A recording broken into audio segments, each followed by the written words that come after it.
Welcome to the Geek Girl Story Salon, where I talk to creatives from across disciplines and across the world about the art of storytelling. I'm your host, Jen Jackalone, lifelong storyteller and head geek in charge. We've got some great guests coming up, like Cullen Bunn of the Harrow County and Venomverse comics, and Stephen L. Sears, writer and executive producer of Xena Warrior Princess. So be sure to smash that like and subscribe button to stay up to date on the heaping helpings of brain food coming your way, courtesy of our partners fleetoffandoms.com and Ilva Publishing, an independent publisher for women's fiction. My guest today is a scientist, social media star, and Harvard alum. She's also an author, illustrator, STEM educator, and biotech researcher, flexing atop a rapidly growing STEMpire.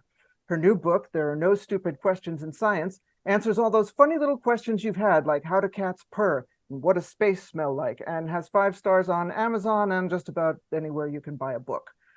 She's also a power lifter, and that means she can kick your butt and explain the science of bruises to you while she does it. No, it's not Wonder Woman, but that's an easy mistake to make. Welcome to the salon, Leah Elson. Jen, I got to tell you, that is the most tremendous intro I have ever been given. I hope that I'm deserving of that extensive CV. Listen, you built it all. I've just been sitting here watching it go up for, I don't know exactly how long I've been following you, but I feel like it's a couple years. Listen, one, you are very brave for sticking around for the the nonsense, the constant nonsense. So thank you to one of my own STEMpire members. Yeah, well, I mean, look, I'm an author and a screenwriter, and I'm a huge science groupie. Like, I don't have the brain to do what you do, but I love science, and I'll go down a rabbit hole. Like I'm reading about chaos theory now, and it's just like I want to get this, like smacking it against my brain until I get it. Of course, science groupies are so important because like you guys are the reason why science is cool and like why the results get pushed out into the world. So I mean, I would even say that you guys are more necessary than we are to a certain degree. I don't know if I'd go that far, but yeah, so this is great for me. Like, I don't know if we've really ever had a chance to, or a reason to directly interact, but yeah, this is the culmination of watching this thing grow for the last couple of years. Well, I am delighted to be here. Thank you. So yeah, like I mean, your book, which I definitely do want to talk about a little bit, covers a wide range of questions from all different disciplines of science. You've got biology in there, you've got chemistry in there, you've got space in there, which is more of a hobby thing for you, I guess. Yes. That's like what you do when you're not, busy. It's my free time. Your free time, all that free time. But it is a lovely thing to kind of just see all these things, because you gathered those questions from your audience, didn't you? This is correct. Yeah, I have a almost 6 year into the 6th year science communication platform, and I have questions submitted to me all the time, and there's only limited time in the day to be able to answer this influx of questions. And so I have a repository, as any good content creator does. And one day I was like, man, somebody should write that book. And in the same thought, I was like, I should write that book. And then the book was incepted. That's how it happens. I want this book. Wait, I can make this book. Exactly. And I am recklessly spontaneous to a fault. So I was like, all right, I went home that day and literally Googled, how do you publish a book? It all starts with research, right? Exactly. Absolutely. Yeah.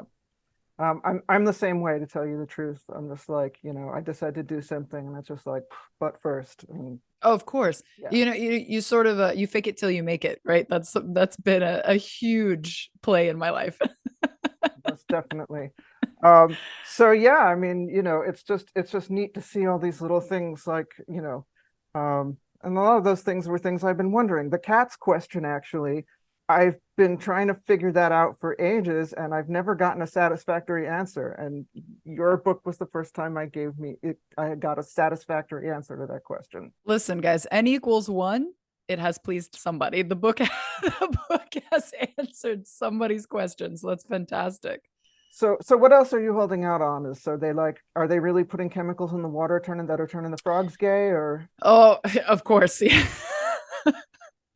I love that this is the part where I find out this is an Alex Jones spinoff podcast I've been directed into.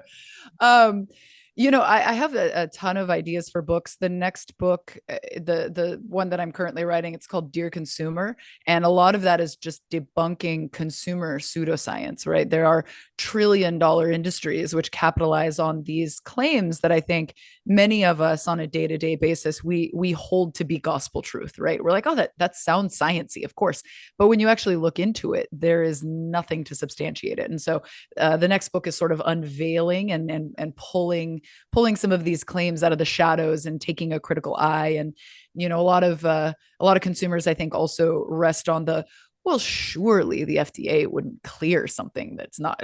Yes, it does. So we go through, regulation, we go through how it gets to this point, and then just sort of debunking a lot of consumer products at large. So Well, I love that, and I'm going to be pre-ordering that too.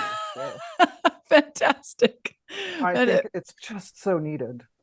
it's so needed, and that's part of the reason why I do science communication so fervently as a second career is, the proliferation of pseudoscience and misinformation, it's unchecked currently. And so it's up to people like me to say, okay, let's take a second, let's look at the claim in the headlines here and let's evaluate it critically and then unpack what we're talking about for real. So it's desperately, desperately needed. Okay. So tell me, because you did not start out as a science major when you went to school. I did not. So tell me about the thing about when science blew your mind and you went, okay, this is what I have to do.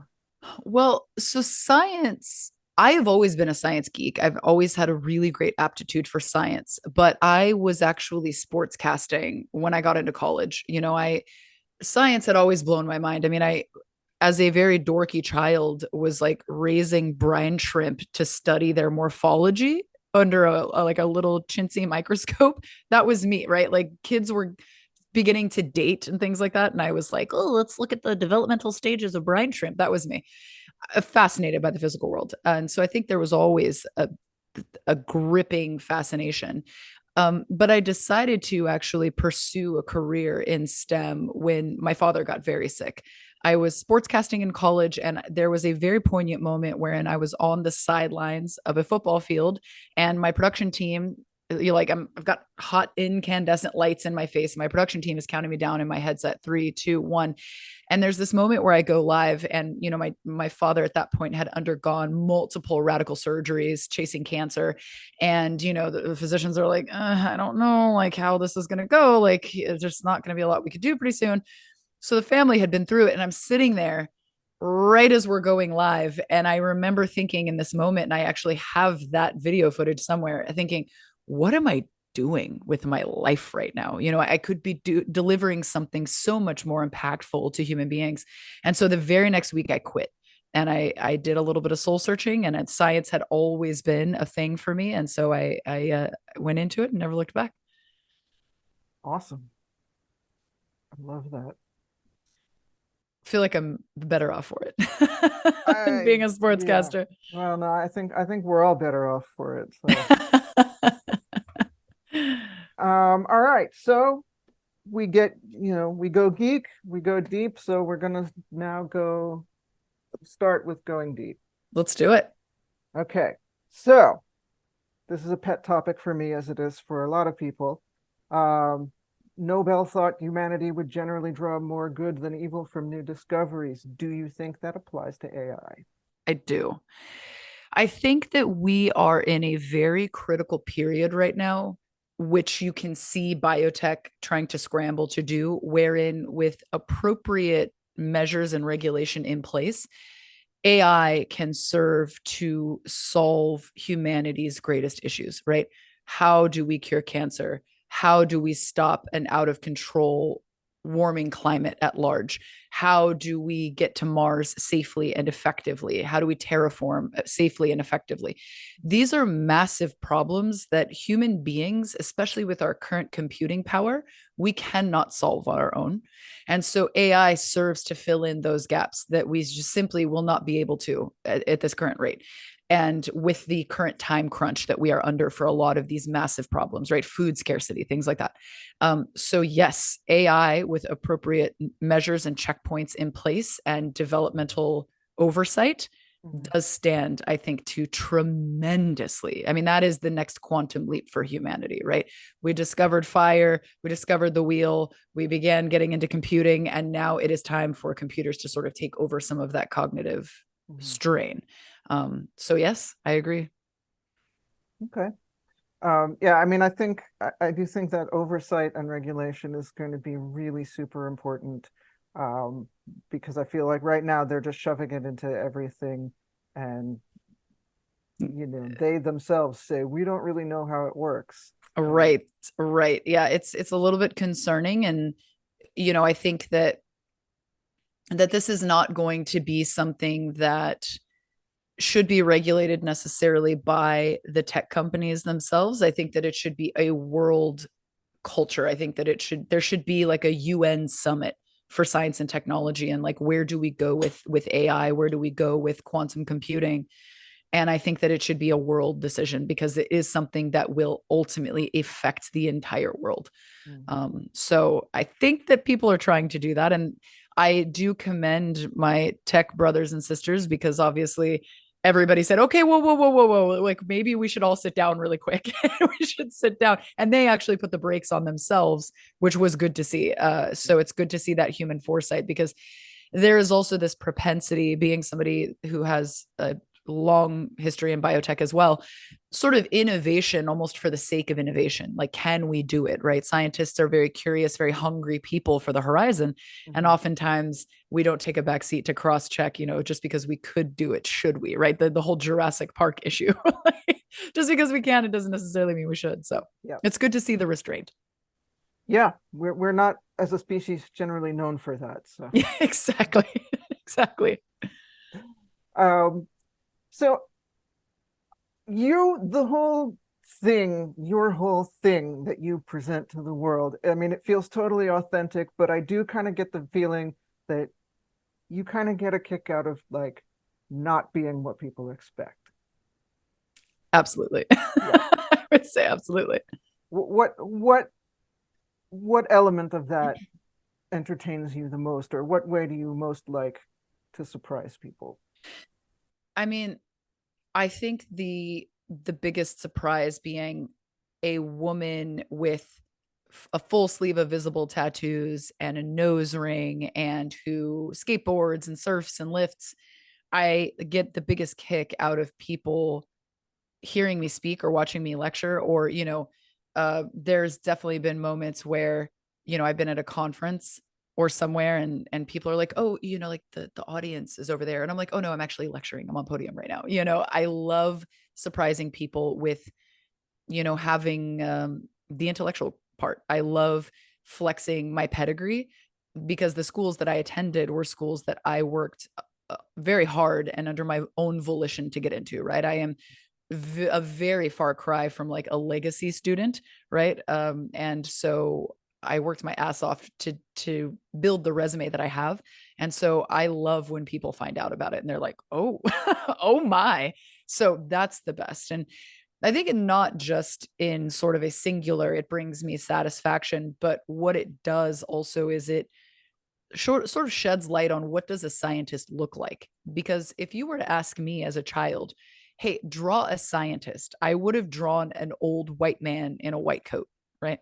And so what is important about being sort of I call myself a fringe scientist, right? What being a fringe character does is it gives more visibility to the possibility of what children's lives could be like, right? If you can't see it, you can't be it. So I like being a very outspoken, outgrowing, gregarious, tattooed female blonde scientist, because I want young girls to see that and be like, oh, like cool people and girls and people with tattoos can be scientists too. That's incredibly important, the visibility. So Yeah, well, I mean, in that way, I would say you are a phenomenal role model. Um, thank you. I mean, because it's true. Like we do need more women and girls to find their way to STEM careers because, even now we still have the bias that sciences are not for girls. And there are, the estimates vary with your mileage, but the proportion of women in STEM seems to generally come in around 30%. Is that right? Yeah, for research, researchers that's a worldwide figure Hmm. that's been published ad nauseum. So Okay. So how do you think that the field overall would look different if we had parity in these kinds of jobs? I mean, I think that it's critical, certainly, because not only parity between genders, but between all marginalized groups, right? If we were to bring up a lot of like sociodemographically or, ethnic minority marginalized groups, what you're bringing to the field of science is more varied creativity. Because I think what people really don't necessarily understand is that to be a good scientist, you need to be exceptionally creative. And so what you're missing when you begin to exclude certain groups is you're missing that different perspective. You're missing that different way of thinking, the different cultures, the different social cues, everything about the way that we're raised is different. And that's beautiful to bring into the sphere because you're getting different points of view to solve really important, complex problems. So the more variability that you can bring to the table, I mean, it only stands to help with these sorts of think tank environments. And so I think that bringing everybody into the fold is necessary, absolutely necessary. I feel like we would be able to do more Mm. than we are now with that parity. Yeah. I don't know if you ever read The Disordered Cosmos. No. Shonda Prescott Weinstein. It's basically, I mean, it's talking about her experience as a non-binary woman of color in the sciences. Um, Ooh. and she talks about how, it blew everybody's mind. Like the sciences are um, very kind of stuck on like Euclidean math being the only math. Mm-hmm. And she spends like a chapter talking about like, no, there's all these other kinds of math that like indigenous cultures had, and all these different ways of thinking about it that might probably be more useful for the kinds of science we're doing now. I That's just, amazing. yeah, yeah, it was really, Disordered Cosmos. Well, I yeah, know where I'm going today. Go to the bookstore. yeah, yeah. It's great. It's a great read. I think that's why it's funny to me because colleagues get upset that the acronym that has become more recently adopted instead of STEM is STEAM Mhm. because it includes art. And I know a lot of hard scientists are like, "Oh, why is art in our our very objective realm?" And I'm like, because what we're doing is artistically, it's artistically there. It is requiring your full creativity and like this other part of your mind to unpack large problems. And so for the people that are like, I don't like the fact that art is included in STEM now, it needs to be. Yeah, that's so interesting because it kind of threw me, I will admit, like when they added it. Yeah, you're like art. What? That's a hard U-turn. No, but I think that it is, and there are aspects of art that are exceptionally calculated and mathematical, and proportionally, et cetera. So for Mhm. so many reasons, and so I think that the two spheres absolutely beautifully collide. Mm. Yeah, well, I feel it's sort of like there's like a Venn diagram, right? And Yes, in the middle you have like the disciplines like architecture and music that sort of really pull maybe equally from both. of course. I love a good Venn diagram, by the way. Like one of the more satisfying visual representations in the world.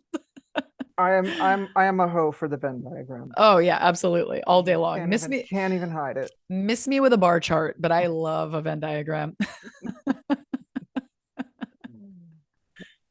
Uh, um, so the focus of this pod is storytelling, and of course, I mean, the big reason why I wanted to have you on was to help you promote your book, but also because, to my mind, and this kind of runs into what we were just talking about, like science is at its heart, like it's storytelling. It's the story of us. It's the story of life, the universe, and everything. the Big Bang theory is like, holy crap, okay, that's where we came from. Mm-hmm. And biology is everything from how we crawled up out of the sea to how we fall in love and reproduce and move the species forward. It's a big story. Um, so how has it shaped your perspective to study so much, both professionally and I guess recreationally, um, about how the world and the universe functions? You know, I think in understanding the grand timeline, and I, it's serendipitous, certainly, but I think in my capacity as a public science communicator, it gives me this beautiful extra look, right? As scientists, we become very siloed in our specialties.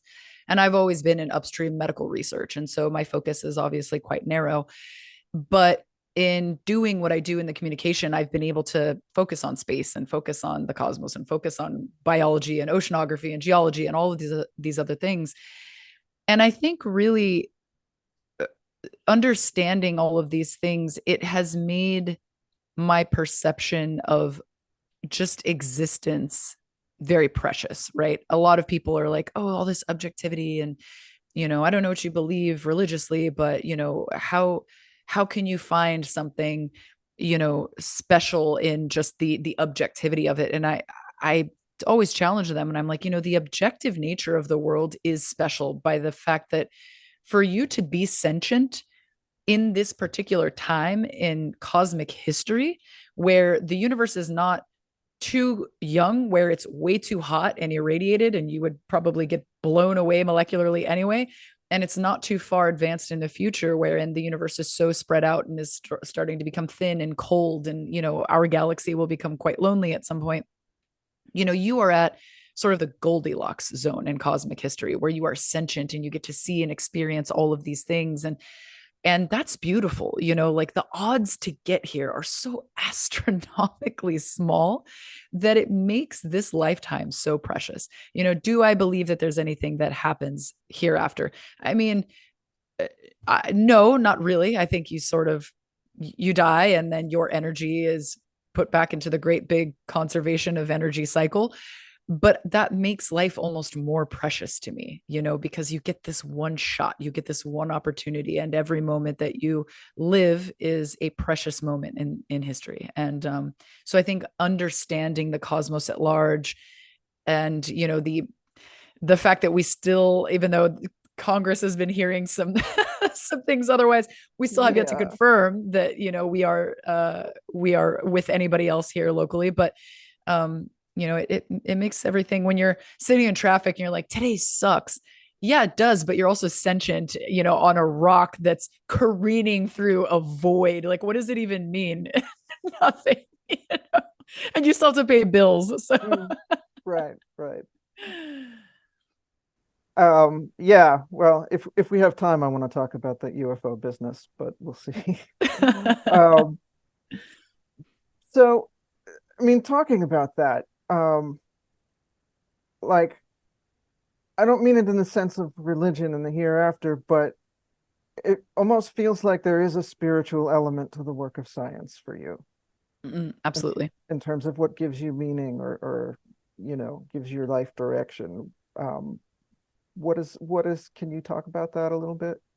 Sure. I think that what gives me meaning and purpose and my spirituality is that my life, both in my day job as well as in my kind of secondary career in the sciences, it's meant to pay it forward to other people, right? I don't study in my field right now. I'm in peripheral nerve repair is what I focus on. And I don't study that because I have a neurological deficit and I want to cure myself. I study it to pay it forward and to help other people, right? And to me, that is the greatest gift that I could have been given, is aptitude in the sciences to be able to do that, right? And that drives me.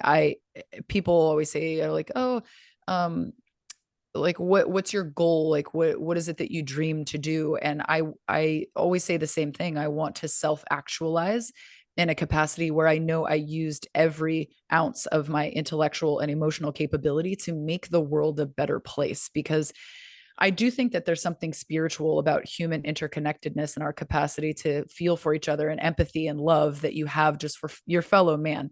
And you watch the news and it's all doom and gloom, and it feels like sometimes we've gotten away from that, but we really haven't. I think that still exists, and you can see it in the sciences, you can see it in medicine, people driving themselves to the bone for the benefit of other people who they will never meet. And so that is sort of my spiritual purpose, I think, outside of religion. Mhm. Um, I love that. Um, I think, um, yeah, I mean, I think I very much agree that like spirituality is not necessarily mutually exclusive from the sciences because you see so much, there's so much depth. I forget who it was that said, uh, sufficiently advanced science is indistinguishable from magic. Oh yeah, who is that? I do know the quote. I do Yeah, know it well. yeah, And it is. it It is. is. And even I find that even understanding how some things work doesn't necessarily take away the magic. You know Mm, what I mean? of course. It's like, okay, how the magician made the bird disappear. That's amazing. And then you learn how the magician made the bird disappear, and like, holy crap, Yeah, that's that's the, incredible. that's that must have been really hard to do. Exactly. Like that's I think that there's having the knowledge is it doesn't take anything away, I don't think. No, I think it makes it more special, because then it Yeah. makes the magic human, and then you realize that the magic is actually in the human part, not in the Us. ethereal part. It's us. Exactly. Um okay, um so you have a foot in the academic world and a foot in the biotech world. Um, Academic research has a long tradition of kind of being like a wall. The researcher might add a brick or reshape a cornice or whatever. And there are certainly advantages to that because there's a working foundation and you don't have to start from zero every time you want to solve a new puzzle in your discipline. But the approach on the biotech side is more like, let's shove these Christmas lights in a microwave and see if they light up. Yep. So Yep. how do you balance those two approaches, or how do you dwell in those two very different spaces? Each has its merits, right? When I was in academia, it's a bit, things are slow, right? And it's like you said, adding like a small rock to the big pile of gravel in the backyard. But there's something beautiful about continuing to add to that repository of existing information in a way that substantiates what's been known for a while, right? There's something very gratifying about that, and the slow changes, and kind of the snail's pace evaluation and like hypercritical evaluation. There's a comfort in that. I feel like that's comfort science, right? it's Mhm. a it's almost like, in many cases, confirmation bias science, right? You're like, ooh, it feels good and validating to get the same results as all these other people. And then there's the cowboy science, right? I dearly love this sphere. I was in academia and then biotech, and then went back to academia. And then I was like, you know what? I miss cowboy science. I miss being on that bleeding edge of discovery. Mm. And the merits of that are, if you are a creative, if you are like me, recklessly spontaneous, that's a beautiful field for you. And I think that there are scientists that fit really well into each pocket, right? I definitely work with colleagues now that are sort of the more pragmatic folks, and bless them because they keep people like me tethered to the ground, right? Because otherwise, like, I will float away with all my wild ideas. Wahoo. Um, so they're both needed, both are needed. The pragmatists and then the cowboys were both needed together in the same sphere to Mhm. make things happen effectively, right? Because without the cowboys, the pragmatists will sit there and they will belabor the same point for years and years and decades, which you see in academic publications. And if the biotech folks are allowed to just run amok, like, not a lot will necessarily get done in a single trajectory. They'll be very scattered. It'll be like buckshot. um so they both have beautiful merits, and then they both have drawbacks, but they're both needed, right? And this, I think, ties back to what we were talking about, is that everybody's perspective is needed at the table. Right. And in biotech, in a fast world, you need those anchors. You absolutely need those anchors in Mm-hmm. place. Mm-hmm. So would you say you're more cowboy than Oh, absolutely. yeah. I'm the worst pragmatist. I joke with my boss quite frequently. He and I are very, very close, and we're very similar. So he's a great mentor. He is sort of, I would say, like 15 years ahead of me in my career. Like I'm looking at myself 15 years from now. And we talk about how we love putting out a fire. If there's a fire alarm, oh, we are the first scientists in the room. Like, what's going on? Okay, let's do this. Let's crunch. Let's do an overnighter and order pizza, and we're gonna do this. And so I love that aspect, right? I am not a slow and steady gal, and the beauty is that I've developed in my career enough to where I've now sort of forged my own niche as like a think tank member, more or less. So my day to day is less kind of ho hum clinical research data analysis. I do that still. I did it until 11:30 last night. But a lot of what I do requires critical out of the box thinking, and that sort of, like I said, bleeding edge attitude. And I love it. I absolutely love it. Cool. Okay, so you are an author, you illustrated, you did all these fun little illustrations. You're a social media influencer, for lack of a better word, which really kind of boils down to being a performer. And the science itself, which, as you said, it is a creative discipline, or should be considered a creative discipline, the A in STEAM. Mm-hmm. Um, so I won't ask which of these you prefer because most multidisciplinary people love all their kids equally, but certainly they must hit different parts of your brain differently. So what would you say about what each of these disciplines feeds for you, or what part of you they each speak to? Sure. So, my day job, my 9 to 5 scientist job, that helps me feel like a scientist, you know what I mean? Because I get to get in that space and innovate and look at data. And that is the actual reason that I have degrees on my wall, right? So I get to take all of that student debt for these expensive pieces of paper and apply them, right? And apply all that knowledge. So that is scratching that itch of wanting to like get my hands dirty, roll my sleeves up and do the science. And a lot of people ask me like, what's your 5-year plan, your 10-year plan? And even though I am in biotech, I don't necessarily have like any kind of administrative goals. I'm not like, oh, I want to be a chief of a department, because what you find is that the higher you advance, the less science you get to do. I'm like, I kind of just want to be a scientist, and that might sound like it throws decades of, corporate rule out the window, which it does, but that's what I like to do. So it scratches that need. And then I would call it second career, which is the science communication. That's the videos, that's the book writing, et cetera. That is my way of taking my objective day-to-day brain and turning it off and being like, let's do something fun. And let's do something fun that you're good at. And well, I'm good at science, and let's make science fun. Why not? So that's my ability. I'm not a painter by any means. I can't play music worth a damn. I play the didgeridoo of all things. I can rip on a didgeridoo, but that allows me to sort of get creative, be fun, teach the world. And that is my paintbrush, right? That is Mm. science is sort of my canvas, and my quirky personality is what I used to paint. And luckily it has hit, and you've been with me for a couple of years. So, I mean, I've, expanded this weird little stempire following tremendously in the past couple of years, just by pure cultish luck. so, so hopefully it keeps going. Yeah, yeah. Well, it's been interesting to watch. You have, may I say, you have big time theater kid energy. Were you a theater kid? I never was, but my dad, he is sort of that person who his personality enters the room before he does. Like he is just a commanding, very gregarious, kind of like loves to be the center of attention.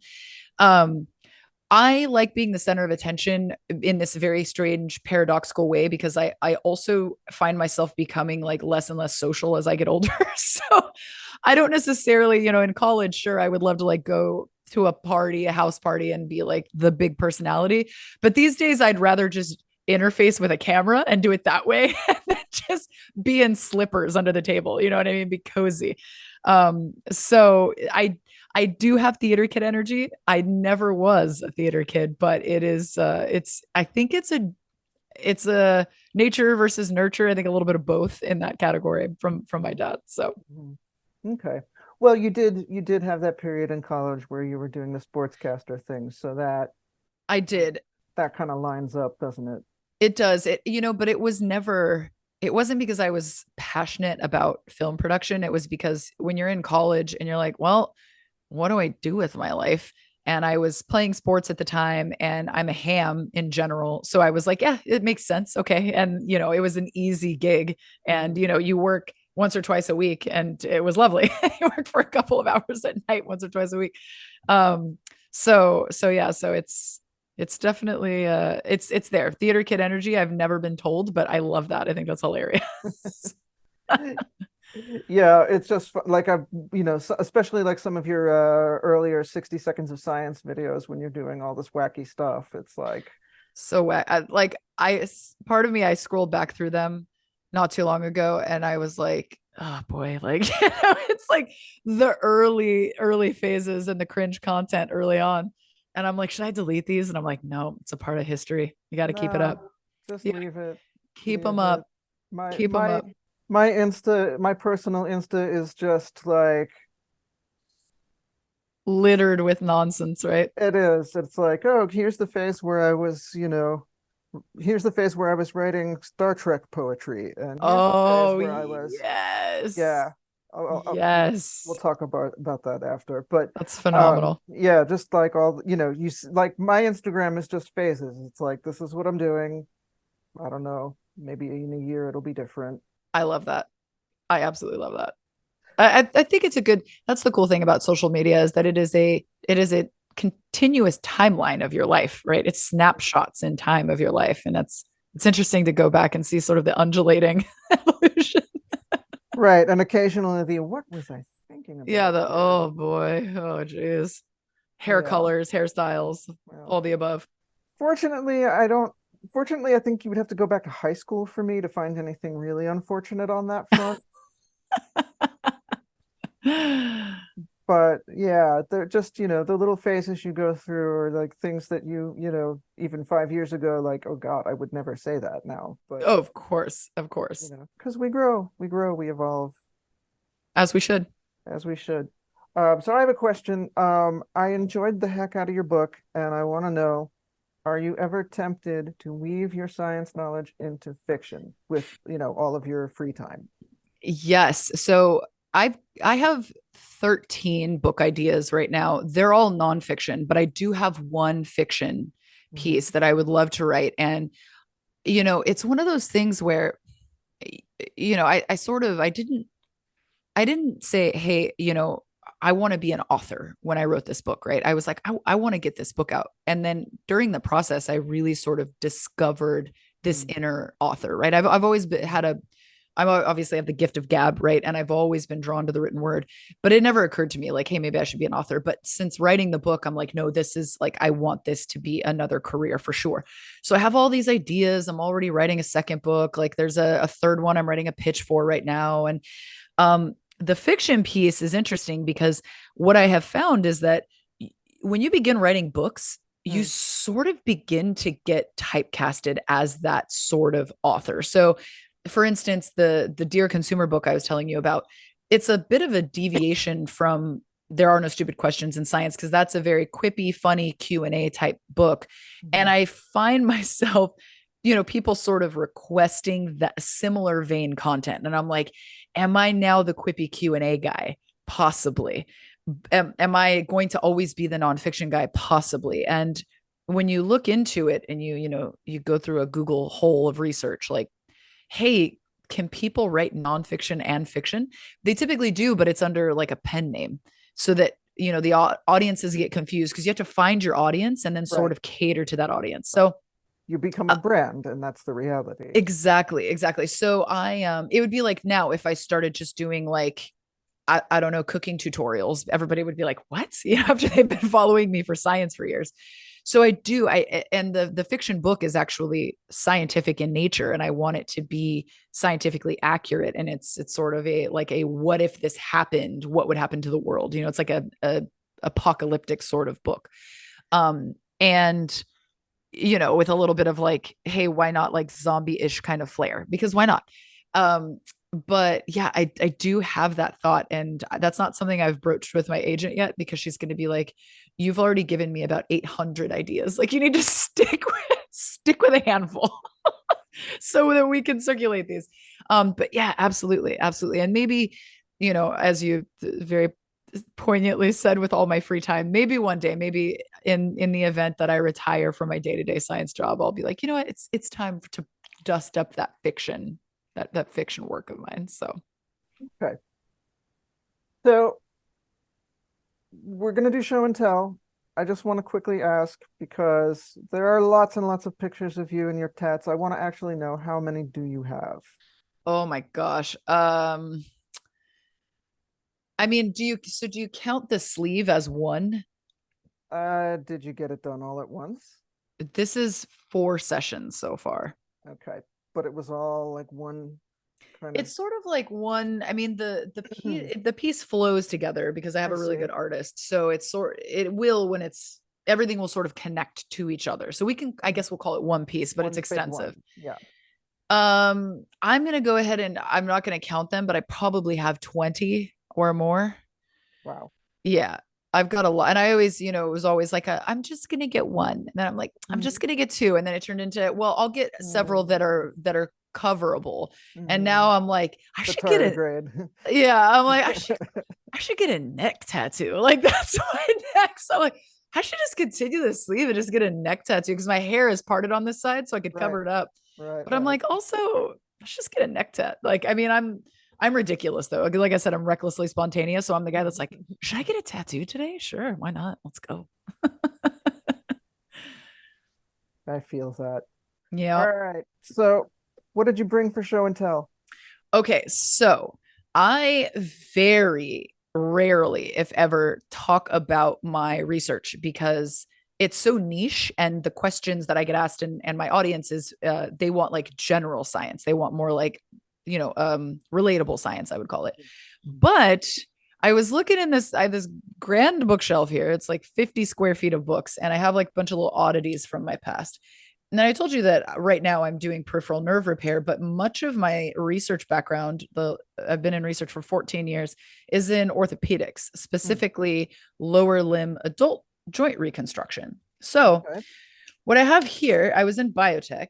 What I have here is this, it is a little sensor that is used in the OR for surgeons to understand how much pressure is being put across a new reconstructed knee joint. So I have what that looks like here. So essentially, this metal component, this replaces the osteoarthritis or the damage on the end of your femur. That's where your knee is, right? The distal end of your femur. So you'd basically cut that off, you replace it with metal.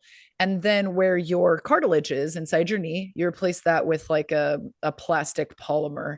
And essentially, you know, when you flex and extend your leg, it looks like this, and it works like a normal joint. And so this is exactly what it looks like inside your leg.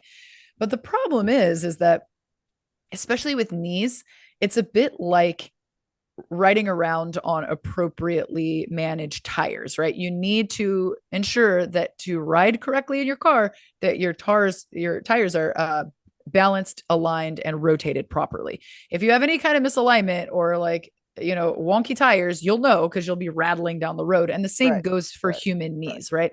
So any kind of, you can see in this component, if you have any kind of like relative malrotation, even a small degree, suddenly, like when you're trying to flex and extend, you're putting undue load on your components.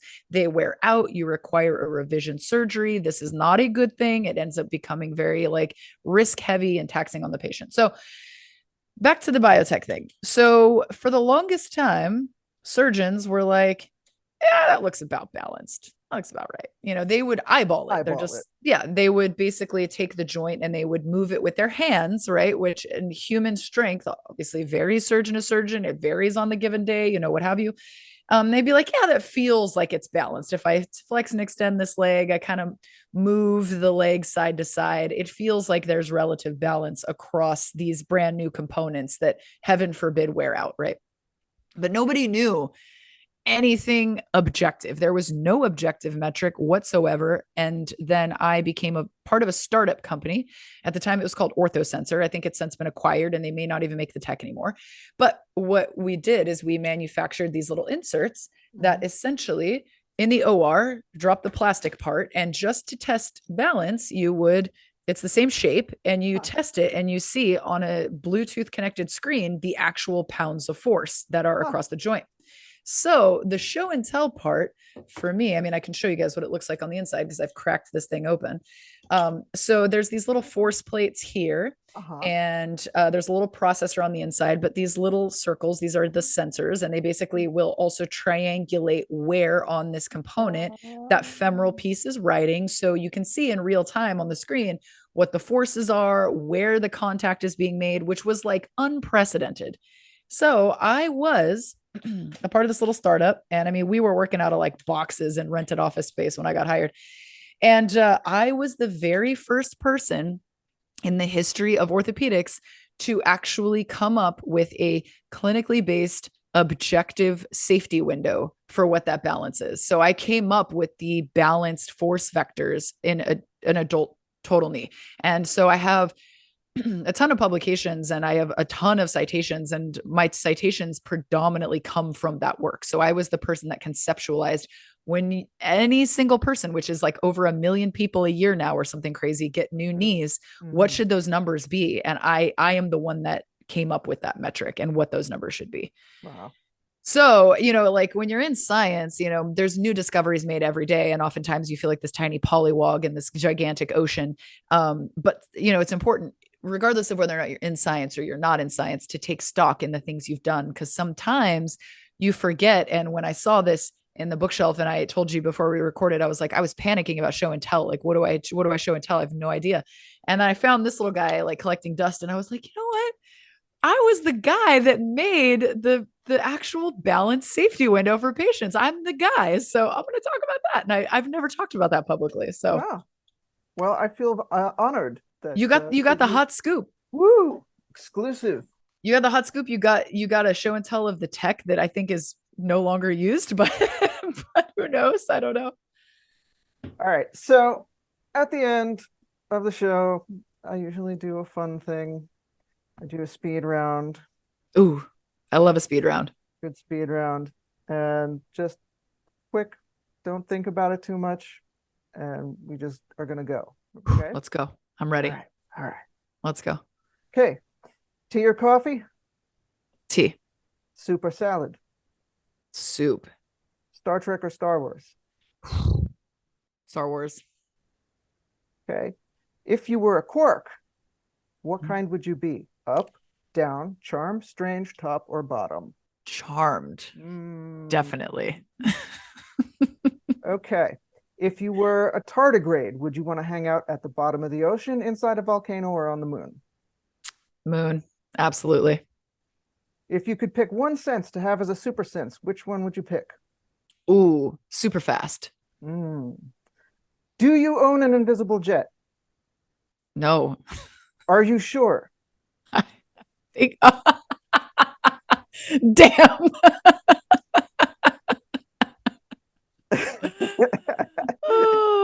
If you could have the invisible jet or the Batmobile, which would you pick? Batmobile. Cool. If God was real, would you kick them in the non-gender specific nads or buy them a beer? Oh, buy him a beer. First, we got a lot to talk about. I bet you do. All right.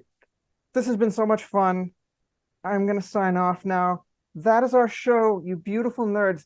Thanks for listening. Check out the link in the description to follow Leah's Insta and check out her book, There Are No Stupid Questions in Science, because what else are you doing with your life? As ever, The Geek Girls have all the goodies for you, so for best results, insert in brain. Take care, take it easy, and stay geek.